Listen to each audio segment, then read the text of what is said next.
or when we just mix the rules of voice and reported speech, right?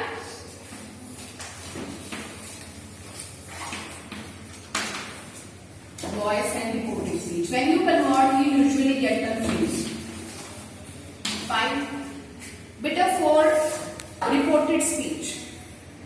First, you need to remember, I'm not going for conversion of all rules, but is the main rule of reported speech that if there is past tense, report past verb, reported verb is in past, then we have to, second step was to remove these inverted commas, fine, and then conversion of the nouns, then conversion of the tense. I am related with the verb. Okay, I am related to the verb here. Now keep one thing in mind that we here convert present into past. आप क्या करते हैं, यहाँ पे voice में भी अगर has से सेंटेंस है तो आप उसको हैज को हैड कर देते हैं, देखा मैंने, है ना? तो what you need to keep in mind, बेटा क्लॉजेस को दिमाग में रखिए. इसमें क्या है, यहाँ पे भी वर्ब है, फाइनाइट वर्ब है, यहाँ पे भी है ना वर्ब है, यहाँ पे भी वर्ब है, तो हम क्या करते हैं उसमें कोऑर्डिनेट करते हैं. Coordinate means if this is in past, it should also be in past. Fine. There can be means this is clause. These are clauses. Clear?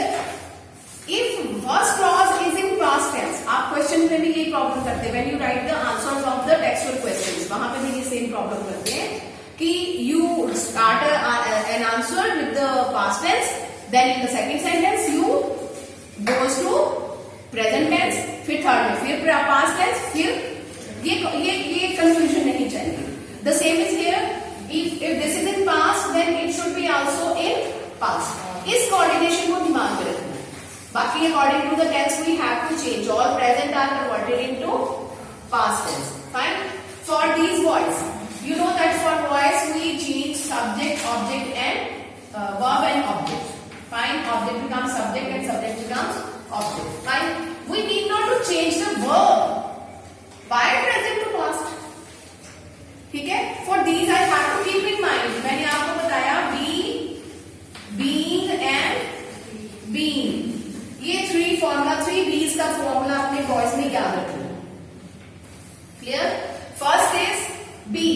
अब बेटा ऑल फ्यूचर एंड मॉडल्स. अभी आपने मॉडल्स किया तो हम जब भी मॉडल्स को पैसिव करेंगे we will add this B.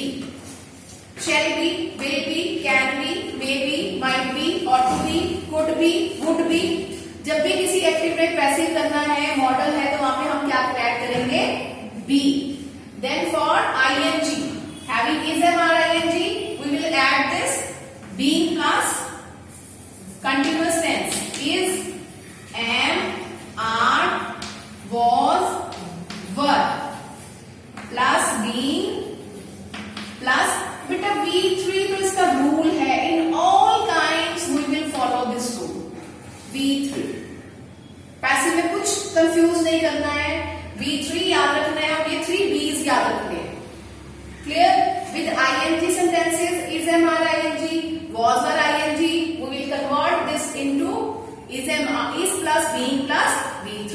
V3 तो इसके सारे में जाना है, कोई कंफ्यूजन नहीं है. उसमें हो सकता है लेकिन इसमें सब में third form of the verb use करेंगे. Next is being with all perfect. Has, have and had. इन सबके साथ हमने क्या ऐड करना है? बीइंग. और थर्ड फॉर्म तो हमने करना ही है. Clear? Am I clear? For example here we have said and then we have present perfect. Clear? Then I have to convert it in present past perfect. इसको मैंने had में करना है, इसको मैंने had में नहीं करना है.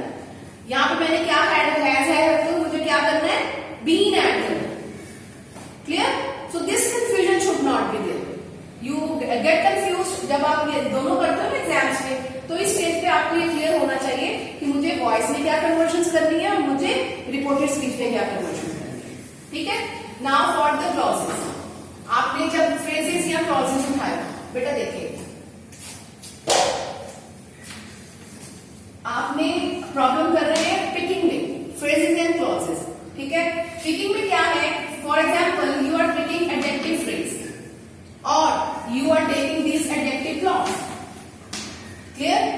First you remember that adjective phrase will pick the determiner also.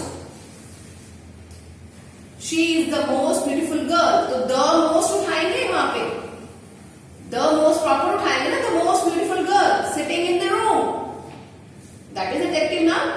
Clear? Adjective phrase, तो उसके साथ आपको डिटर्मिनर, इस एडजेक्टिव फ्रेज के साथ आपको डिटर्मिनर उठाना है. अब आप एडवर्ब फ्रेज उठा रहे हैं. एडवर्ब फ्रेज के लिए in the silence, in the sitting room, place बता रहे हैं, उसके साथ प्रेपोजिशन जाएगी, एडवर्ब फ्रेज के साथ प्रेपोजिशन जाएगी. Fine. So you avoid these things here and then your answer is wrong. Clear? Now I come to clause. बेटा याद रखिए कि हम फाइनाइट वर्ब निकाल रहे थे, finite verb, finite verb, finite verb, these are the clauses. Fine. If there is one sentence, simple sentence, I add another sentence. Clear? This is sentence 1, sentence 2. It becomes one sentence. और जब हम divide करते थे ये क्या बताती है? Clause. लेकिन मैंने जोड़ा किसके साथ? कंजक्शन के साथ. तो आप एक subordinate क्लॉज उठा रहे हैं तो it is conjuncted with the help of conjunction, तो वो भी तो आपको उठानी पड़ेगी. For example there are two clauses, principal clause and subordinate clause. एक मैंने प्रिंसिपल क्लॉज है, सबऑर्डिनेट क्लॉज मैंने बतानी है. मैंने बताना कि यहाँ पे ये एडजेक्टिव क्लॉज है. क्लियर? अब एडजेक्टिव क्लॉज के जिसके साथ जोड़ी गई वो सबऑर्डिनेट क्लॉज में आएगी, प्रिंसिपल क्लॉज में नहीं आएगी. Principal clause is independent. जो कंजक्शन उसको ऐड कर रही है सबऑर्डिनेट क्लॉज के साथ, आप उस कंजक्शन को बताएंगे. सिंपल बात. Subordinate conjunction is joined with the principal clause with the help of conjunction, and it comes in the subordinate clause. समझ रहे मेरी बात को? आप कंजक्शन भी कर चुके हैं, आप क्लॉजेस भी कर चुके हैं. एक सबऑर्डिनेट क्लॉज को प्रिंसिपल क्लॉज के साथ ऐड किया गया, ज्वाइन किया गया, किसकी मदद से? कंजक्शन की. लेकिन वो आएगी किसमें? उसने किसको जोड़ा है? सबऑर्डिनेट को ना. So it will come, you have to mark that conjunction also. Be clear about it. Thank you.